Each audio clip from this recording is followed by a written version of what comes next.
Tava em operação hoje de manhã, cara. E aí, eu vi aí, me conta o que viu? vocês estavam aprontando. Cara, o negócio é o seguinte, né? A gente tava fechando alguns ferros velhos que a gente tem na região. Hoje a gente começou com o primeiro ali na região da Mário Cardim, né? Bom, primeiro, boa tarde aí o pessoal que tá acompanhando aí na live, nossos telespecs. E, cara, basicamente é o seguinte, né, Renan? Aquilo que você sempre fala. Tem todo um ecossistema do crime e do tráfico de drogas aqui na nossa cidade que envolve justamente o usuário que rouba fio de cobre na avenida, na rua, rouba aquelas latas de lixo que a gente coloca nos postes, e aí esse cara vai lá, vende no ferro velho, nem... A lata de lixo ele vende? Vende, opa, vende tudo isso. Tudo que esse cara pode pegar, ele vende, né? E aí troca isso por droga nos próprios ferros velhos. Então você tem um ferro velho aqui e uma biqueira logo ao lado. É batata, cara. Todo lugar que tem um ferro velho na cidade tem uma biqueira logo ao lado, né? Então É pra juntar é lógico. centro de custos. Tá aí, né? tudo ali, entendeu?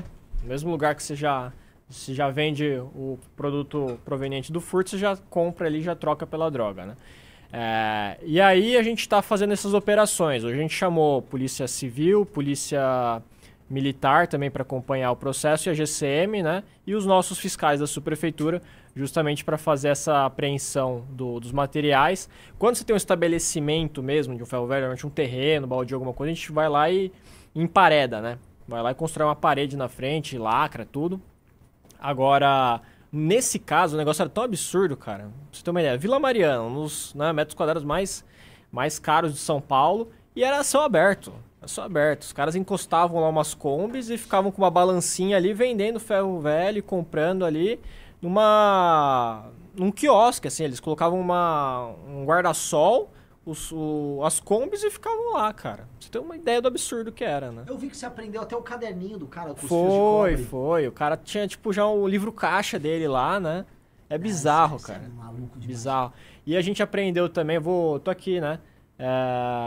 Vai sair vídeo no nosso canal e tudo mais, mas a gente aprendeu, a Polícia Civil aprendeu uma moto que eles chamaram moto Frankenstein, né?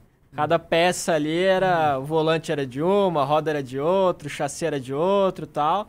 E são as motos que são justamente utilizadas aqueles assaltos lá que mataram o ciclista lá, né? Que assassinaram, é esse tipo de moto, né? Sem placa nenhuma, nem na frente nem atrás. Então foi uma operação de sucesso aí. Prendemos 2 vagabundos que estavam lá, inclusive, né? E é isso, cara. Aquilo que você sempre fala. Tem que ir pra cima e tal e reprimir o crime. Que você deixar. Você vê então assim que mesmo numa subprefeitura você pode fazer combate ao crime. Claro, absolutamente. Absolutamente, né? Porque não é só a repressão policial, né? E o que a gente percebe é que hoje em dia essas operações, elas são muito fragmentadas, né? Então, se você não faz uma operação conjunta, o policial fala, puta, eu só vou até aqui. Aí chega a civil e fala, não, eu só vou até aqui.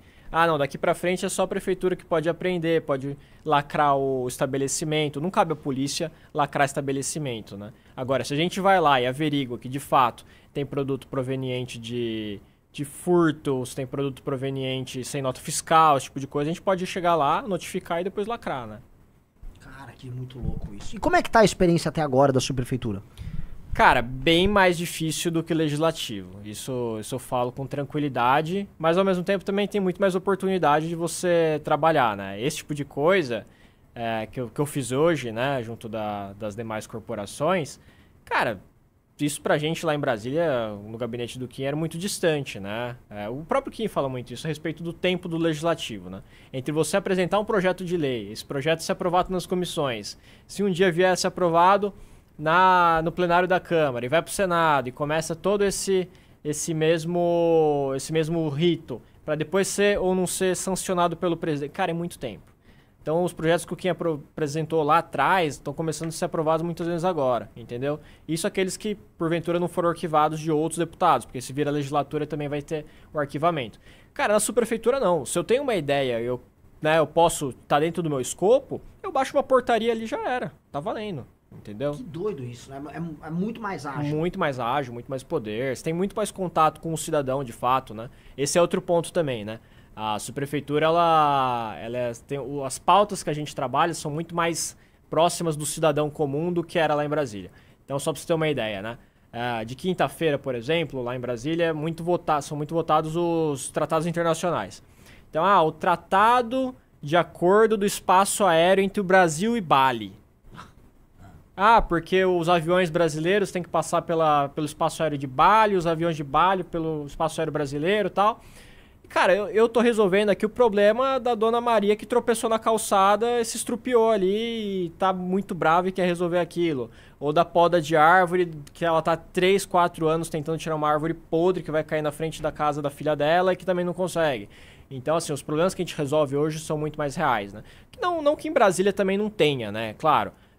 Dá para pautar muito projeto que afeta na vida real, mas assim, ele tem um tempo muito maior, como eu falei, e porventura você tem pautas ali, projetos muito mais abstratos do que realmente aquilo que afeta o cidadão médio. Uma coisa engraçada falando do cidadão médio, umas pessoas que mandam pautas da região ali.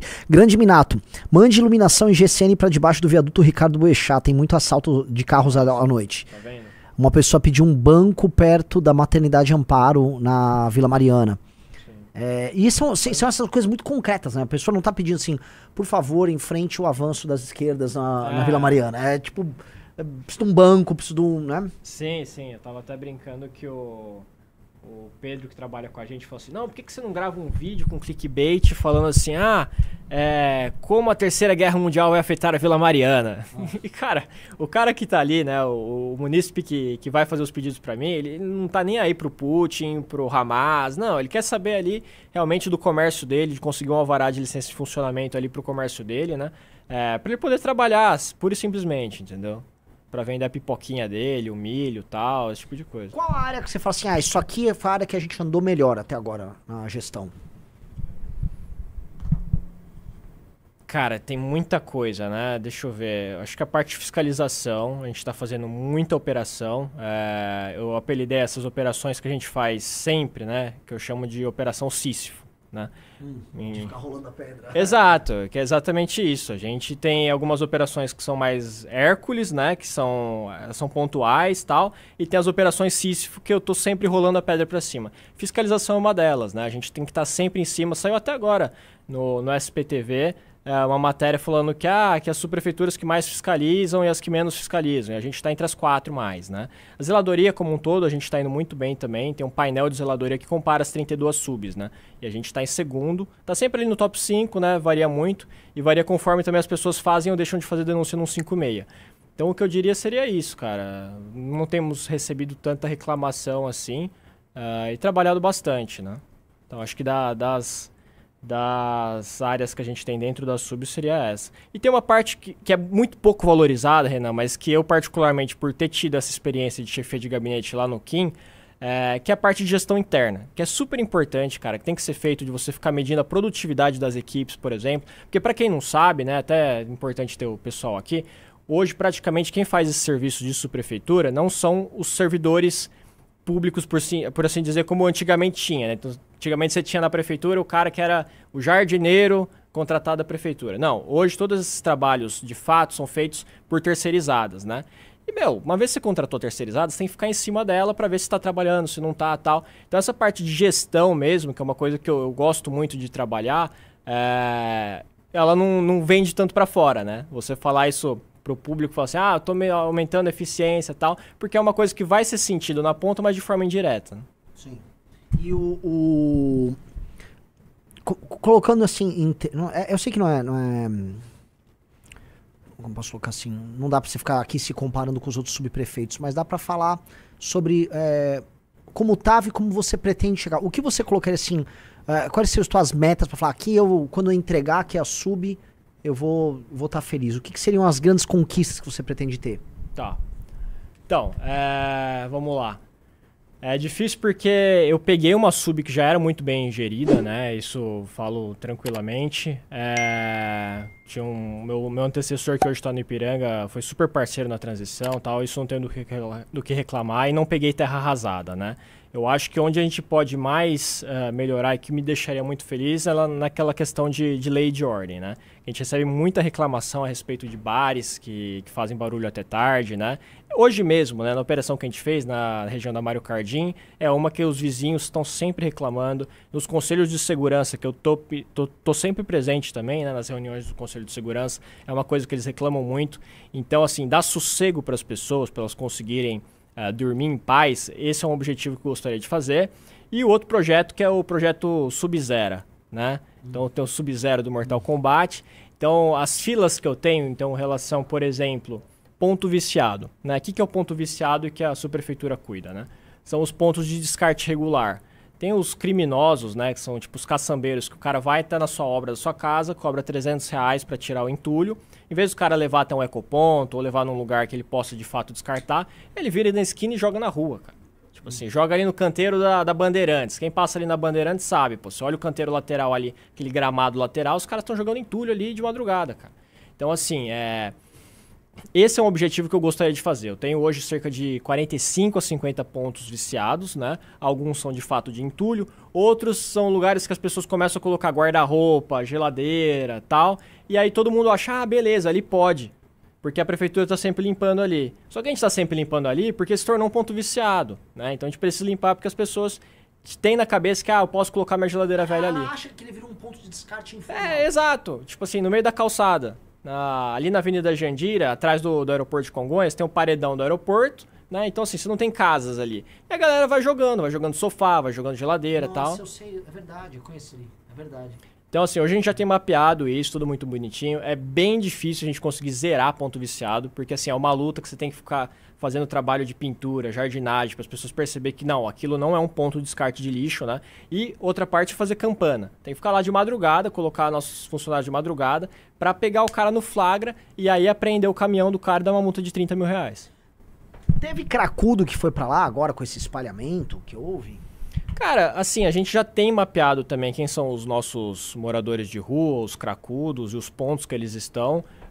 Não percebi um aumento neles. O que eu acho que aconteceu, que muitas vezes a população reclama, é que a partir do momento que você tirou e as pessoas começaram a perceber mais, né? Aquela história do Fusca Azul, né? Se você falar, eu nunca vi um Fusca Azul, você começa a reparar mais em Fusca Azul, Fusca Vermelho, seja lá a cor que você definir.